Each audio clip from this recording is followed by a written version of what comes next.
Hello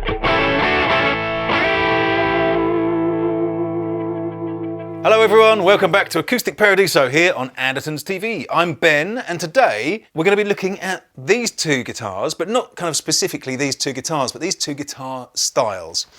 To my right, I've got this, which is a Dreadnought, and to my left, I've got this, which is a jumbo acoustic guitar. They are, generally speaking, the two biggest body shapes in the acoustic guitar world.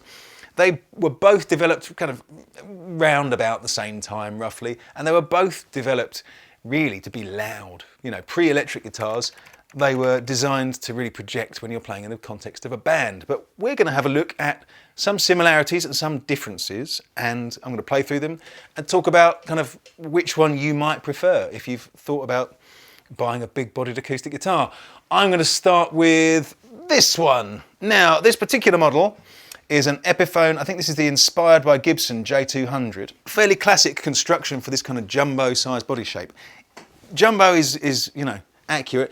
They're massive. It's tall, it's got a big, you know, the lower bout is huge on this. The kind of, apart from the obvious body shape differences, one of the big obvious differences between these two kind of styles of guitar is the jumbo traditionally has a maple back and sides with a spruce top, whereas the Dreadnought tends to have rosewood or mahogany back and sides with a spruce top. I'm talking in the classic designs. There are variations, obviously. We've spoken a bit about tone woods on various videos before, but as a very, very oversimplified way of talking about it, maple tends to be quite bright as a tone wood, so you get a lot of that kind of top end snap, which is kind of amplified even more by the fact that this has got a big lower bout, the narrower waist, and then the top here. The best thing I can do, I think, is play through them, and then we can talk a little bit more about some of the differences and who you might, you know, which one you might want to go for. In this video, I'm going to concentrate on using them as big, strummy rhythm guitars, because I think, particularly with the jumbo, that tends to be where it finds its home the best. Lots of people, you know, famous people have played them. Famously, the Everly Brothers, George Harrison, Jimmy Page, Pete Townsend. So there's a lot of kind of rock players who have been seen with a, you know, with the J200. But then, you know, everyone's been seen with a Dreadnought at some time as well. Enough of my yakking. Let's play some chords.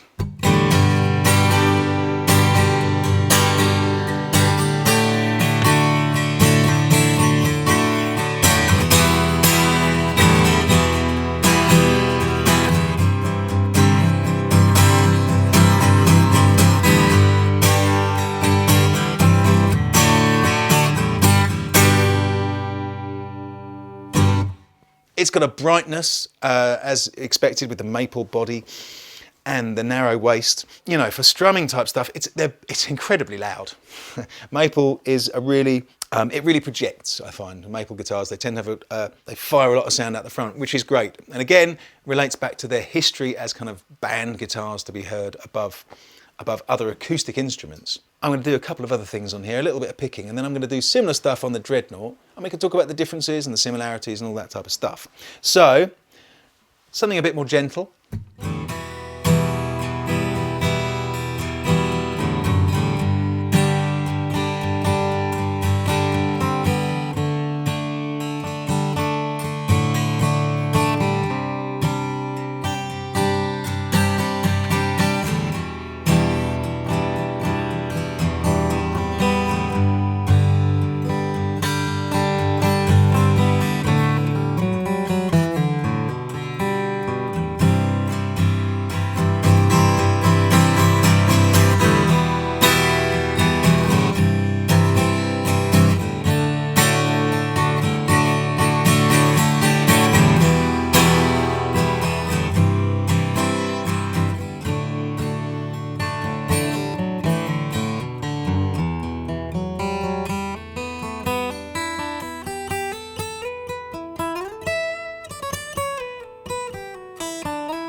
So there we go. I'm going to move on to the Dreadnought now, and we can do a bit of comparison and see how the two stack up against each other. But yeah, I mean, it's a big sound on that guitar, and it's got the brightness there so it can cut through a mix, I guess. Now for the Dreadnought, we've got this Alvarez. This is from their new Laureate series, which I've just done a video on as well. This has got spruce top and rosewood back and sides on this one. Originators of this design, you had the Martin D18, which was mahogany, and the D28, which was rosewood. So this is the rosewood version. Let's play some big strummy chords on this and see how we feel it sounds compared to that one. Okay.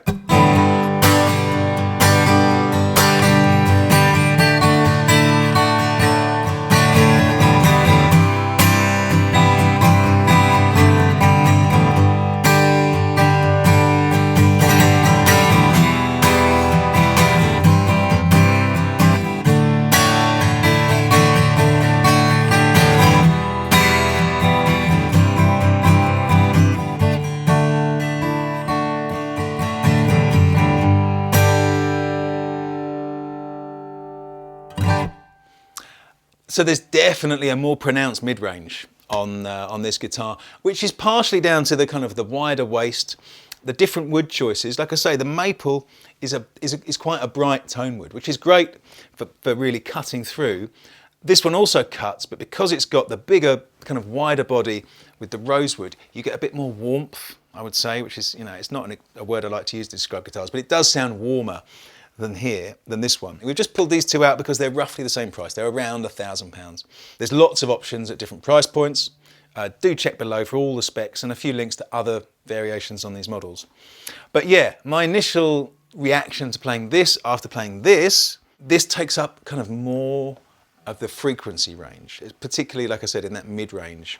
So you get a bit more body to the sound, which is sometimes a good thing, and sometimes it's what you want is less of that mid-range, particularly if you're playing with a big band. You know, if you've got bass, drums, keyboards, maybe mandolin or something as well, or another guitar, even electric guitars, you might want something like this which can cut through, whereas this you might need to EQ it a little bit more to make it sit in the mix. But having said that, for single line stuff, you know, there's a reason that the Dreadnought guitar is the bluegrass player's guitar of choice, because it's loud, it punches through. A lot of bluegrass guys tend to favour the rosewood back and sides because of that extra projection you get, and slightly kind of more pronounced high end. I'm going to do some gentler strumming and a little bit of single line stuff on both so you can hear how that sounds. So here's some gentler strumming on this one.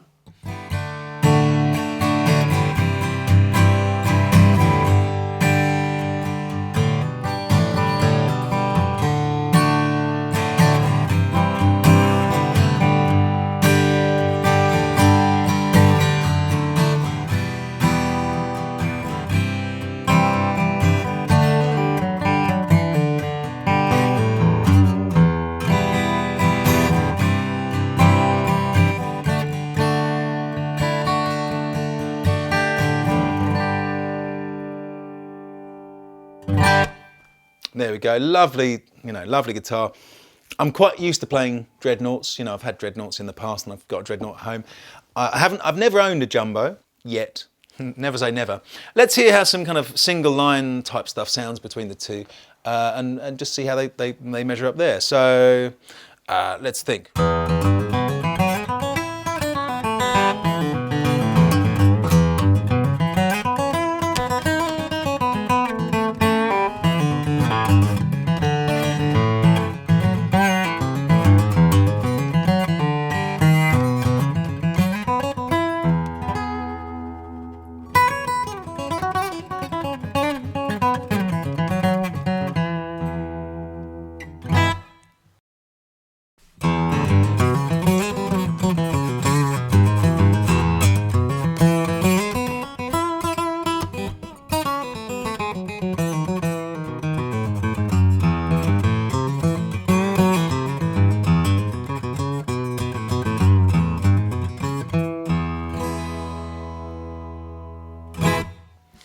So there we go.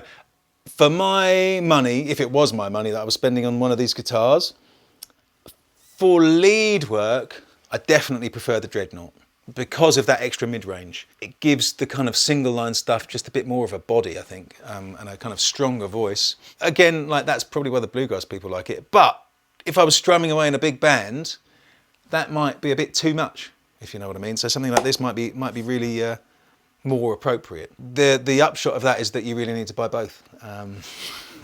But yeah, it's quite an interesting comparison, I think. I'd be interested to try these guitars when they've got the same wood construction, but that is very rare, as I say, because these have got, you know, maple is the traditional build that you want to have on a J200, and rosewood or mahogany is on the Dreadnought. I'm going to do a little bit more of a play out on each one, but do let me know in the comments which you prefer. If you play both, or if you already own a Jumbo and a Dreadnought, I'd be interested to know what you like to use them for and what kind of different applications you feel they're best at. But yeah, if you're looking for an acoustic kind of rhythm instrument primarily, these two are both good choices. You know, they've both got different voices. I can see how they'd be useful in different applications.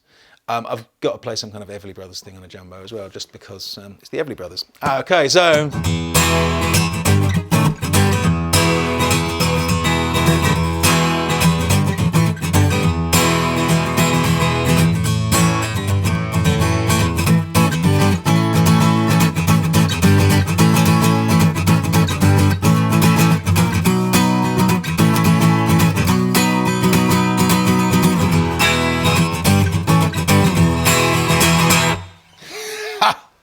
Super fun, super loud, really loud.